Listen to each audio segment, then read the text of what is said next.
దక్షిణాది వెండితెర రాణి త్రిష తన పెళ్లి రిటైర్మెంట్ పై వస్తున్న వార్తలకు తనదైన శైలిలో అదిరిపోయే కౌంటర్ ఇచ్చారు. గత కొద్ది రోజులుగా దళపతి విజయ్ తో ముడిపెడుతూ వస్తున్న విమర్శలు, విడాకుల ఇష్యూలు తమిళనాట హాట్ టాపిక్ గా మారాయి.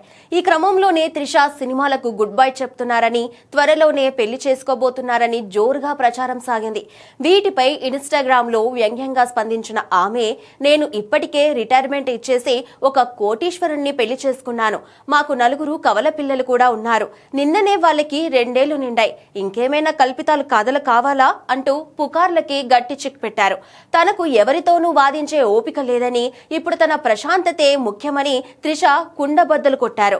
ప్రస్తుతం ఆమె సూర్య సరసన నటించిన వీరభద్రుడు సినిమాతో ప్రేక్షకులకు అలరించేందుకు సిద్ధమవుతున్నారు. నటిగా దశాబ్దాలుగా గడిచిన క్రేజ్ తగ్గని త్రిష తన వ్యక్తిగత జీవితంపై వస్తున్న ఈ ఫిక్షన్ వార్తలను కొట్టిపరేస్తూ తన పని తాను చేసుకుపోతున్నారు. సెలబ్రిటీల లైఫ్ అంటేనే వార్తలు కాబట్టి వాటిని పట్టించుకోకుండా ఆత్మ గౌరవంతో ఉండటమే తన పాలసీ అని చెప్పుతోంది త్రిష.